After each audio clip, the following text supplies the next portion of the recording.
Good evening and welcome to our first session during America Saves Week. F&M will be having one session each day to help provide you with tips on how to save. My name's Tobias Guy of the F&M marketing team, and we have plenty of information packed in the next hour to help you learn how to save automatically. And before we begin, we want to make sure that if you have any questions, please click the Q&A button at the bottom and enter in the questions, and Cheryl will answer at the end of this session. And with that, I actually want to let you know that your presenter today is Cheryl Ryman, who is F&M Bank's Community Reinvestment Officer. Cheryl grew up locally in Long Beach and attended Long Beach Polytechnic High School and Long Beach City College. Cheryl has been at F&M Bank for 35 years.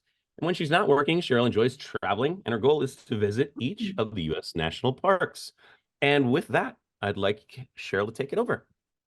Well, thank you, Toby, and welcome everyone for joining us. Thank you for being with us this week. Excuse me. As you saw, we're celebrating America Saves Week. April is kind of a financial education, financial literacy month. And with America Saves Weeks, there is an extra initiative for financial education, particularly as it relates to saving.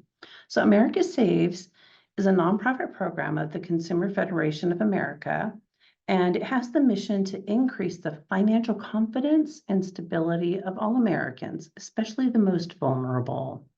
Recognizing unique experiences and challenges, our commitment goes beyond financial literacy and education and focuses on sharing deeply resonating content, resources, tools, and strategies that move our savers to action. So those actions include mindset shifts, identifying savings goals, establishing savings for various opportunities, reducing debt, and making changes to how we spend, save, and more. So we look forward to sharing about savings with you all of this week. We will be addressing different topics, which we're going to go over in just a moment. So we're very happy to have you with us today as we consider saving America Saves Week and saving automatically. On the next slide, we'll see that as a participating institution in America Saves Week, Farmers and Merchants Bank wants to help you navigate through different areas of your finances to help better position you for success. So join us this week as we share tools and resources for individuals and families to save successfully and achieve better financial stability. Interesting enough, as we were preparing this material and working on this, I came across a little tidbit that during the America Saves Week, like I said, it's a national initiative. Thousands of Americans committed just to themselves, to yourself through the America Saves Pledge, committed to save $145 million, which is pretty significant. And if we break that down, there were some savers who pledged over the course of 1 year to save $100, and we had some savers who pledged to save $10,000.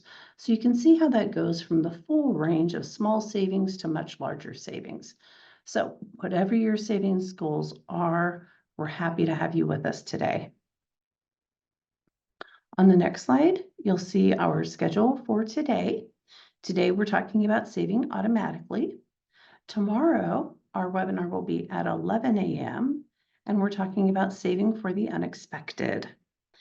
There's one thing that we can expect is surprises. Then on Wednesday, we will talk about saving for major milestones. On Thursday, we will talk about paying debt as a way of saving. And then on Friday, we will talk about saving at any age. It's never too soon and it's never too late. So for today, let's get started. We're talking about saving automatically. On the next slide, first off, congratulations. You've made the first step. You've decided it's time to start taking positive steps toward saving and working to turn some of your dreams into reality. It takes a plan. Putting money aside is not always an easy task, especially when there are bills to pay. And is there really ever a time that there aren't bills to pay? The good news is that saving can be possible. and easy with regular contributions, no matter how much or how little you may have to set aside. Slow and steady can definitely. Next slide. So we recognize that savers all have unique circumstances. Everyone has a different situation.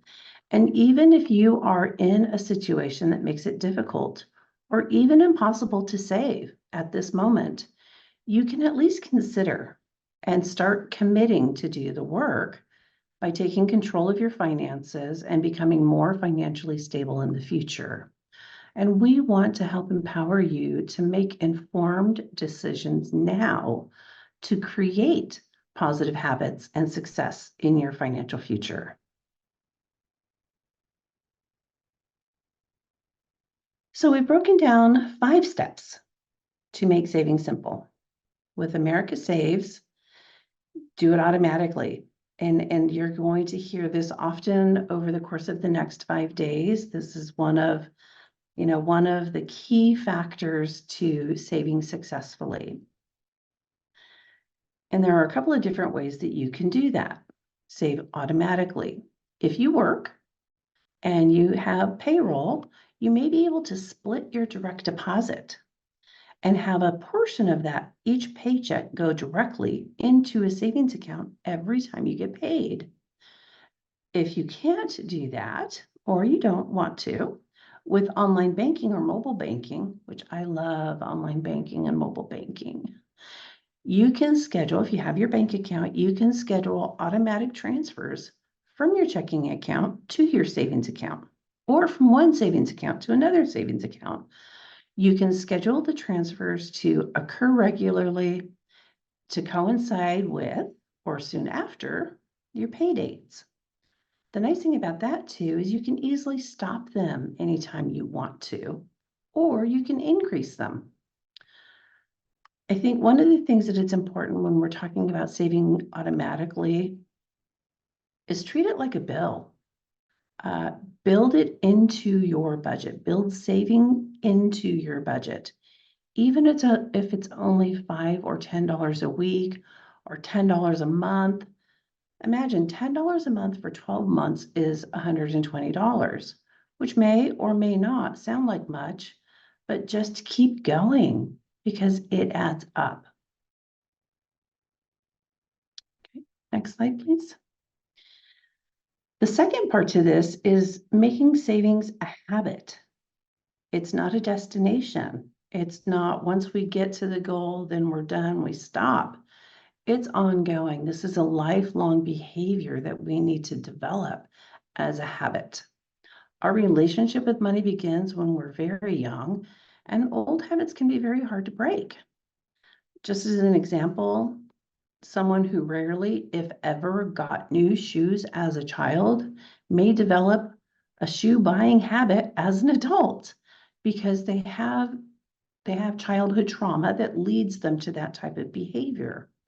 But when you confront your money issues head on and recognize your patterns, you're in a much better position to create new habits. Wants versus needs. Now, yes, you may need new shoes, but do you need the $300 shoes?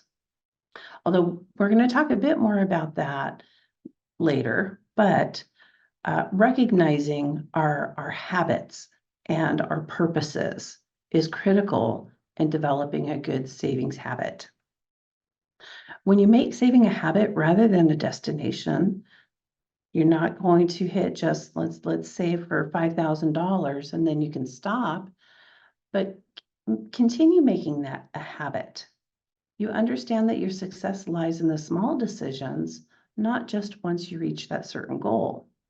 So if you've seen the Disney movies and let's go Finding Nemo, just keep on saving, keep on saving, keep on saving.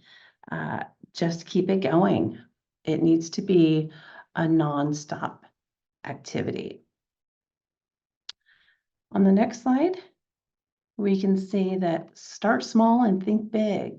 I mentioned just a few moments ago about starting small. If it's just $1 a week, even $1 a week, start that habit of saving, and especially if you can save automatically. And then when you can, you're like, okay, well, I can do $1. That's almost painless. Let's see if I can go $2 and then $3 and build that up over time. But when you first start thinking about savings, it can be overwhelming because oftentimes dollars, but it doesn't have to be big dollars.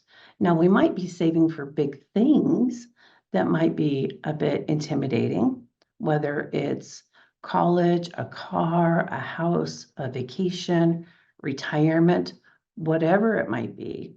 But don't allow that to overwhelm you.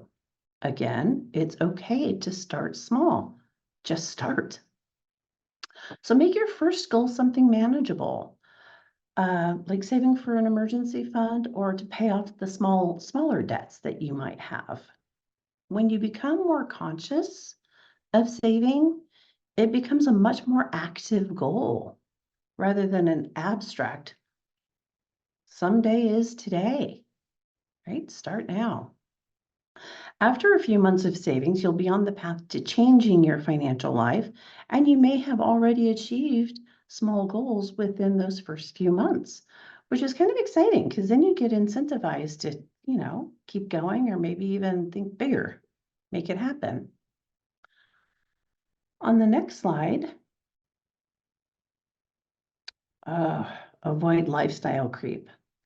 Now, lifestyle creep can happen at any time and is the phenomenon that happens when your standards grow as your income grows.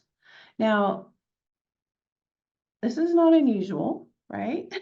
I think that that's a pretty common and normal thing, but keep in mind that just because you are earning more money doesn't necessarily mean that you have to spend more money. For example, some people start spending more on cars or rent when they get promotions or increase their income somehow. And not to say that spending more is always the wrong decision. Sometimes it is absolutely the right decision. Just make sure that you're making the decisions to spend more consciously and with your long-term goals in mind. So it's important to recognize that lifestyle creep and set standards for yourself as you begin to earn more, or even before you start earning the higher income. Maybe you could save that newly earned income for future endeavors. For example, if you have a longer term goal to buy a home, consider continuing to pay less in rent rather than moving to a more expensive rental, and put more in savings for a down payment so that you can buy a home sooner. Now, there may be times that it's absolutely, like I said, absolutely appropriate for you to spend more money. Maybe you are not comfortable in your current home, and once you have the capacity with additional income to move, but make sure that you're doing that consciously when you're thinking of your long-term goals versus your short-term goals. Okay. Then reducing your debt. This is a big one. Paying down debt is absolutely a method of saving. Consider that there is a cost to most debt by way of interest and fees. So paying a higher rate of interest on a credit card may mean that most of your monthly minimum payment amount is going to pay interest rather than actually reduce the principal amount. Now, if anyone has been in debt and you make just your minimum monthly payments, you're realizing that balance isn't going down as quickly as you would like it to. Debt is an expense, and it can be expensive depending on the type of debt that you owe and who you owe it to. So when you eliminate your debt, you can put that payment amount towards saving or other financial goals, such as paying down other debts. And we are actually have one of our topics later this week will be about reducing debt. And I think that that's going to be a really great session, and I hope you can join us for that. A really important factor when we're talking about reducing debt is the effect that it has on your credit score. Reducing debt can increase your credit score, which in and of itself could result in better rates on future loans or lower security deposits on future apartments. So we will talk much more about that in the Paying Down Debt program at 5:30 on Thursday. And like I said, I hope you can join us then. And I could talk easily for an hour just about credit and debt, but we don't have time for that today. Join us another time for that. So when we talk about saving automatically, do you sometimes feel like everyone around you knows the secret to saving successfully except for you? Trust me, it's not just you. It's not unusual, and it is actually very, very common to not feel confident about saving. No matter how much money you earn, the amount of money that you earn is irrelevant to your saving. Remember, we were just talking about lifestyle creep just a moment ago. The more money you make, the more money you spend. Not just that, but often the Joneses, keeping up with the Joneses. Often the Joneses, everyone is trying to keep up with, have no savings. They are often deep in debt because they're trying to maintain an image, whether it's the house, whether it's the car, whether it's the toys, having a boat, having an RV, whatever it might be. Oftentimes, those people that appear to have the most money are actually in the most debt. So that's not something that we would encourage us to strive for. I think that when we're talking about saving, the objective really is to save. Now, not all debt is bad debt. Again, that's a conversation for another time. But when we're talking about being in debt and trying to save, having some debt, but also having savings would be the ideal world, right? Being in debt, you have a car payment, you have a house payment. Those are good types of debt. So we're not saying that you can't have any debt, but we definitely want to encourage saving. So bear in mind that saving confidently doesn't necessarily come with having a lot of money. Rather, it comes from building healthy financial habits and using the resources that are available to you. Of course, saving through automatic deposits or transfers is one of the most effective ways to save and helps to make it easy by allowing you to choose what and when you will save. Next slide, please. So a great place to start building your financial confidence is to set up automatic savings. Regularly contributing to a savings account is absolutely the best way to work towards your goals. And the best way to make those regular contributions is through saving automatically, either through your payroll or through online banking or mobile banking automatic transfers to a savings account that's separate. Now, when you're saving a dedicated amount of money every week, every month, or on some other regular interval, you can begin to feel a sense of control over your savings habits. Whether you're saving $5 or $10 a month or more, it's the fact that you're doing it automatically that's important, because then you feel less of an impact, like it's already built into your budget. And I think that that's a really important point, is that it becomes part of your budget. I treat savings, I have an automatic transfer from my checking account to my savings account each payroll, but I treat it as if it's a bill. So I know that that's automatically scheduled, that's going to come out, and I treat it as a bill, and I try not to look at my savings account balance, because if I see it creeping up, I think, ooh, I could spend a little, but that's not the goal here, right? We're trying to build savings for different purposes, for different goals, short-term and long-term. So on the next slide, we mentioned earlier that not everybody's in a position to save. Whatever your circumstances might be today, tomorrow, next week, next month, next year, things change.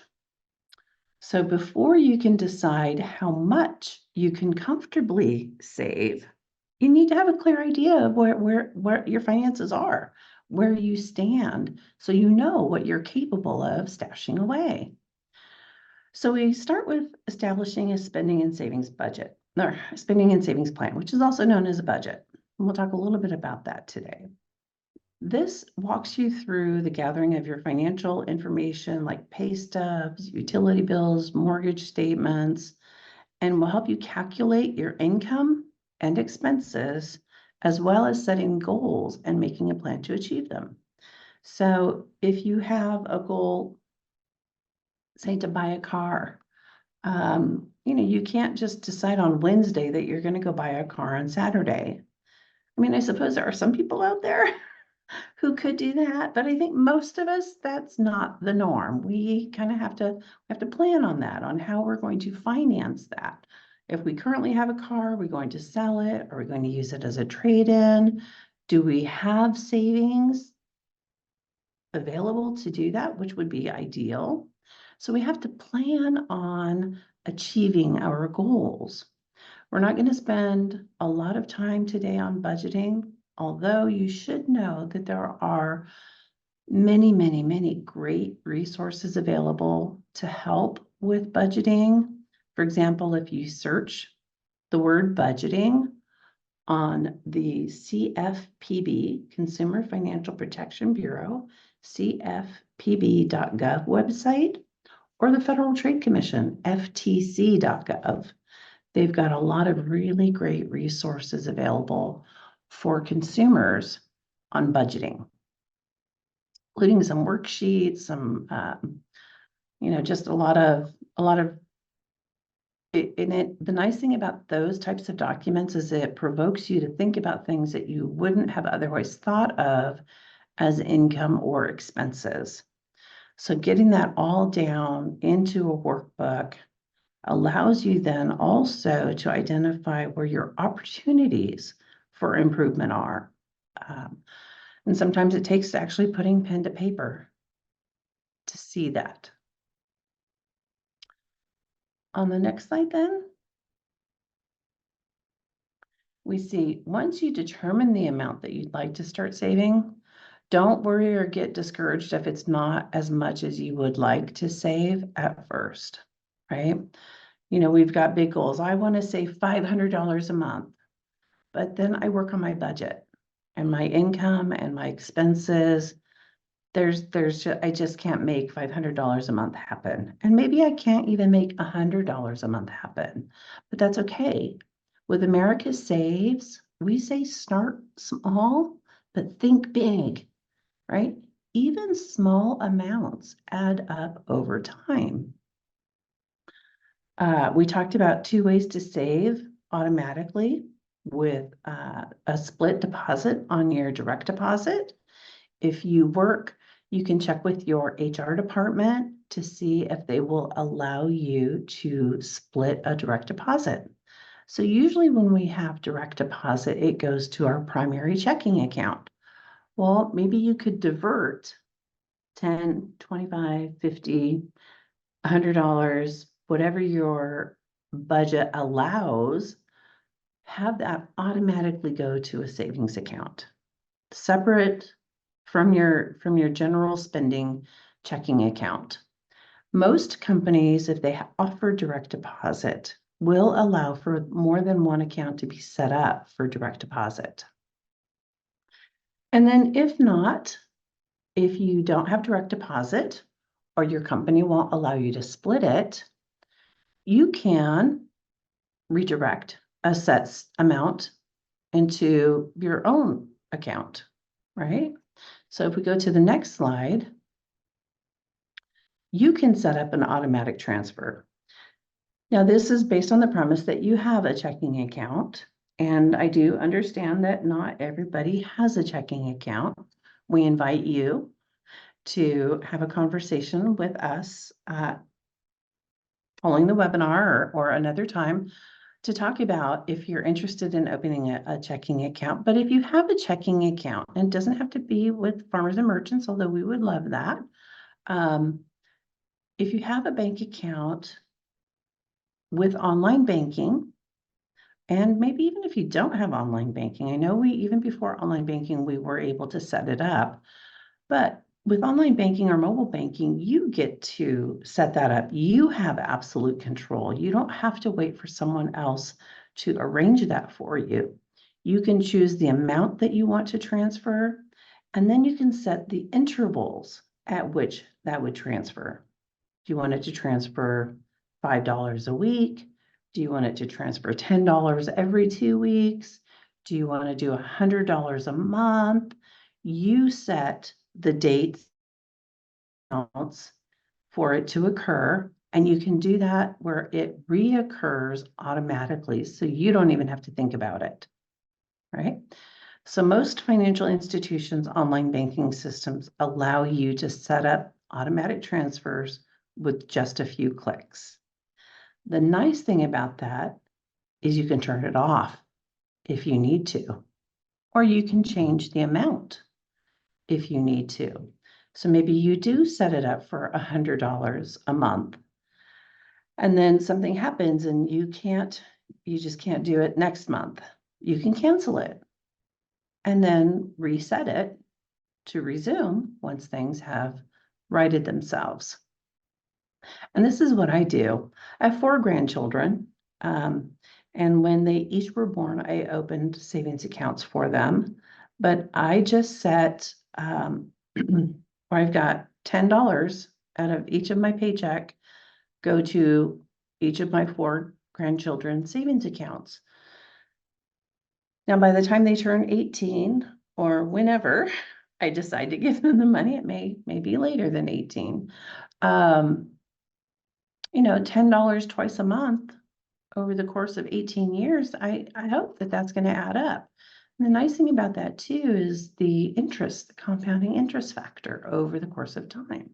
So $10 every 2 weeks doesn't seem like it's that much, but I hope it will certainly add up over time. Okay, next slide. Now, no matter how you choose to save automatically, the most important thing is building the habit of saving. There is no amount too small to save. Has anybody ever done, I don't know that there's as much coinage in circulation now. I know that during COVID, there was actually a coin shortage. But I know one of my very best friends had one of like the Sparkletts bottle water bottles. Oh my gosh, tongue twister, that she would drop her coin in. And it added up. I mean, it really adds up. Of course, it gets too heavy to carry, but that was her way of saving.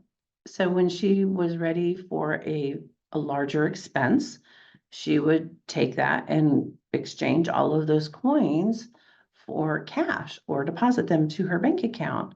And that was just her way of saving. She rounded everything off to the dollar and put all that change into saving, and it adds up. So there is no amount too small to save. Just make it a habit. And as with any habit, practice makes perfect, little by little. By definition, a habit is something that you do on a regular basis, consistently, until it becomes second nature. So even a series of small steps, like setting up the direct deposit or auto transfer, can get you closer to your goal and lead to big rewards in the long run. And every step matters.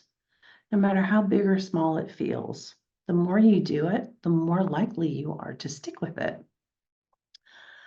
As with any kind of goal, sometimes the hardest thing to do, even about saving money, is simply to get started.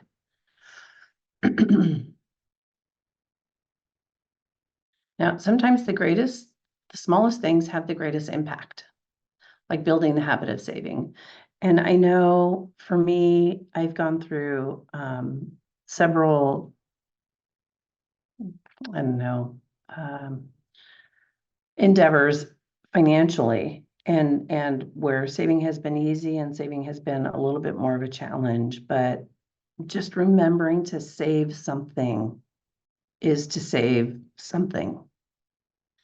And that the habit of saving, it doesn't stop. It's not like it says, America saves.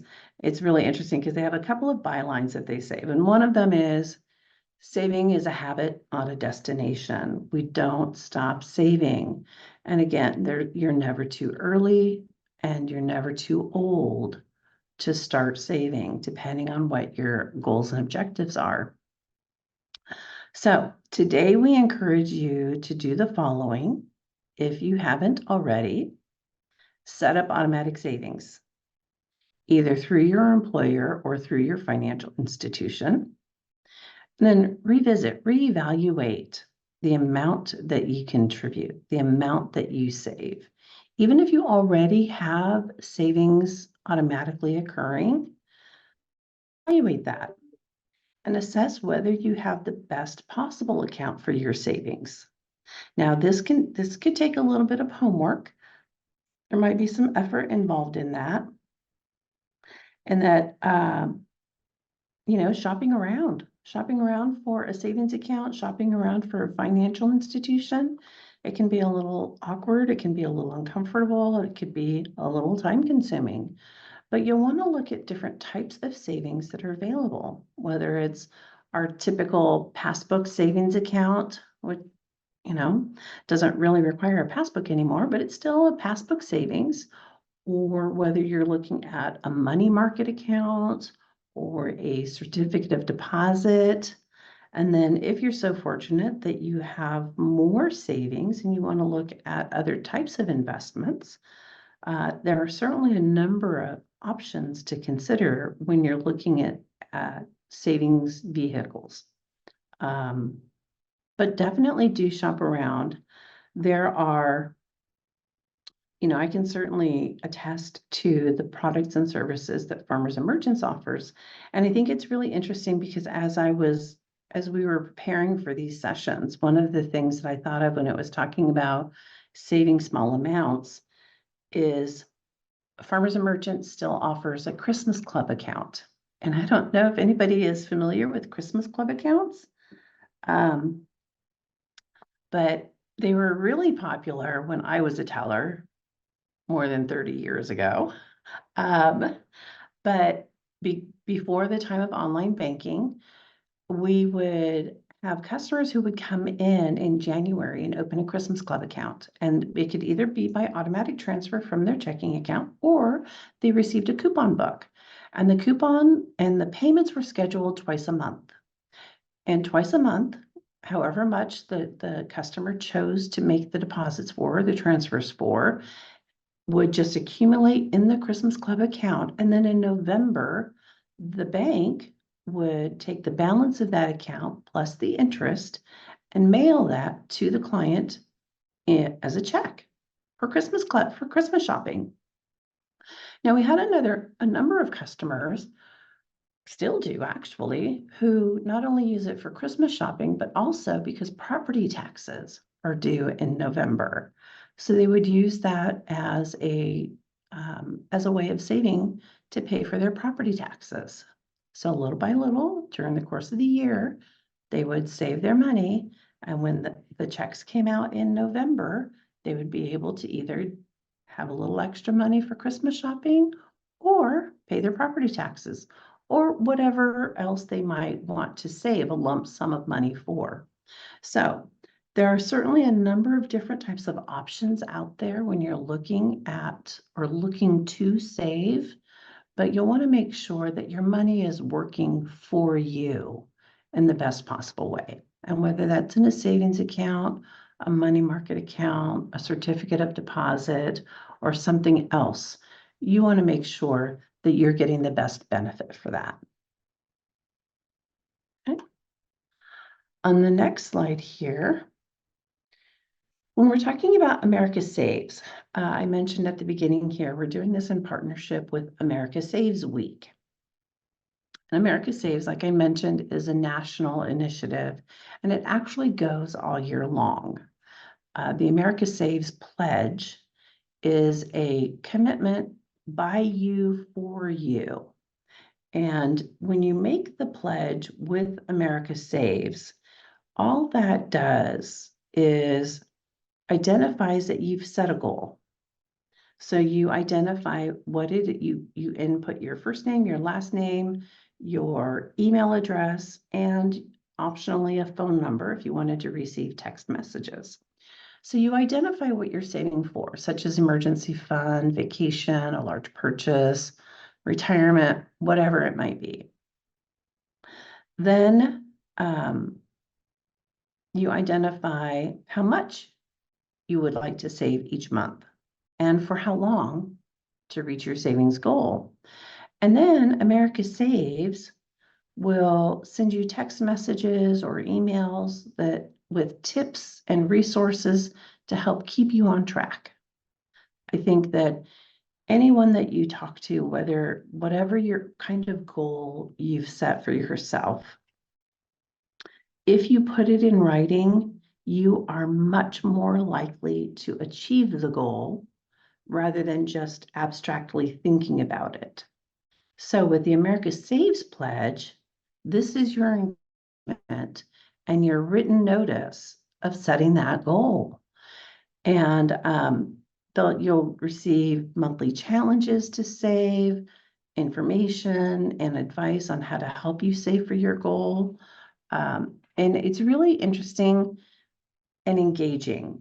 America Saves, and you can opt out of receiving future notifications at any time, but it is nice to have that accountability, to have that commitment. They don't track what you save. It's you on your honor. If you say you want to save $500 for an emergency fund, when they contact you, the messages that you receive will be specifically targeted to that type of saving. It's not going to be about vacations. It's not going to be about home ownership. It's not going to be about car buying unless that's what you identified as your goal, as your savings goal purpose. So it's really interesting. It's kind of fun. And it's very, very engaging. And it's helpful. On the next slide here, I'd mentioned that the America Saves is a national initiative. Well, in addition to the national campaign, there are some local campaigns. Now, in California, there are here for us in the Southern California area, there are local campaigns in the Inland Empire, Los Angeles, and San Diego. There are no specific campaigns for Orange County or Santa Barbara, depending on where you're listening from, but we are partnering with the Los Angeles chapter, with this Los Angeles campaign for America Saves. So LA Saves is our local campaign partner, and we invite you to join the LA Saves campaign, regardless of where you're located. If you're listening from Texas, you can still join the LA Saves campaign. You're not asking for your address or proof of residence. Again, like I said, it's your name, your email address, and your phone number, and then your savings goal. No bank account information, no address, just you making a promise to yourself. So you see here, there's the website, America Saves. And then there's also the website here, lasaves.org. And there's a QR code that you could use to easily make that pledge with LA Saves. Then on the next slide, well, it looks like we're coming to an end pretty quickly here. This went much faster than I expected it to, but we're very happy to have had you join us today. Our remaining schedule for the week, tomorrow at 11 a.m., we will be talking about saving for the unexpected. Excuse me. On Wednesday, again at 11, we will talk about saving for the major milestones. On Thursday, we will talk about paying down debt as a way of saving. And then on Friday, we will be talking about saving at any age. I think that, certainly when we're talking about saving, I've said a few times, it's never too soon and it's never too late, but we certainly have different objectives in saving when we're at different stages in our lives. And I hope that you will join us for all of the remaining America Saves Week webinars. And if you're not able to, if you would please join us for any of the ones that you can or that you have interest in. Meanwhile, if there are any questions, we would be happy to address those now. Hi, Cheryl. Thank you for such a wonderful presentation and for kicking off America Saves Week. It was a very wonderful webinar and very informational. Thank you. So it looks like we do have a couple questions. The first one, what do you think is the best product for saving automatically? Well, I think for saving automatically, the easiest one would be a passbook savings account. So depending on, your banking, your bank, really, different banks call it different things, but generally speaking, just a simple savings account.